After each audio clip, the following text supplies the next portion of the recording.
How are you, my friend? Good. Wilson Morales from Black Film and TV. So season 2 is here. It's been, I wouldn't say even been a long time waiting because we've had WitcherCon, so it's almost seemed like it hasn't been a long wait. So this time, obviously, Gerard is most of his scenes are with Cirilla.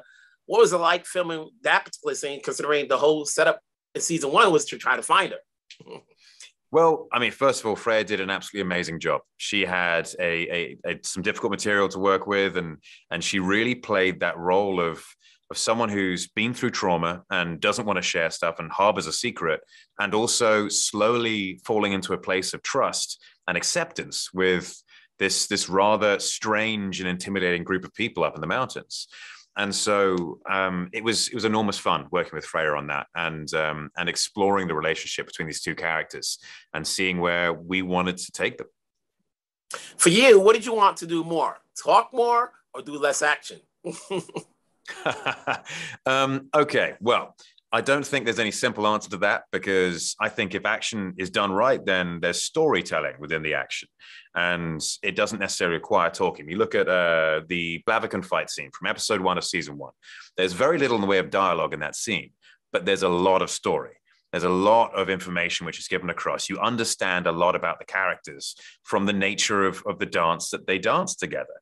And for me, I also wanted to, in season 2, make sure that I represented Geralt from the books.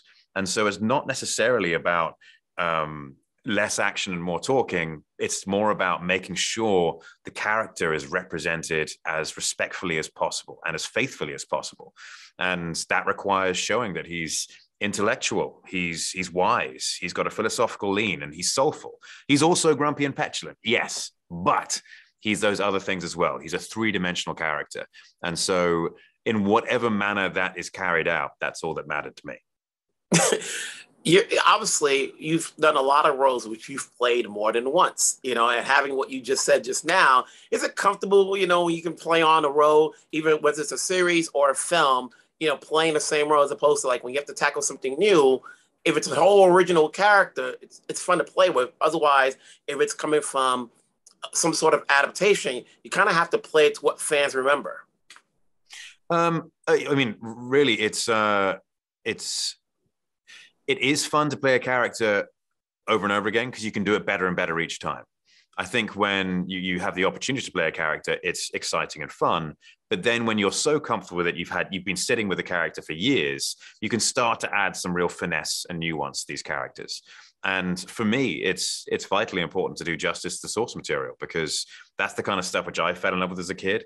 And it's the stuff I'm in love with now on this as well. I love those books. And so it's all about making sure that's done right. You're always working out. Did you have to do anything special for this particular season? Nothing different, really. No real change. Just making sure that I had enough energy to go through long shoot days. It's with the wig process and the makeup. It makes my day that extra bit longer. And so you got to make sure you fit in the training and the work with respect to each other. Henry, it's been fun talking to you. Take care. Likewise. Thank you very much. Bye-bye.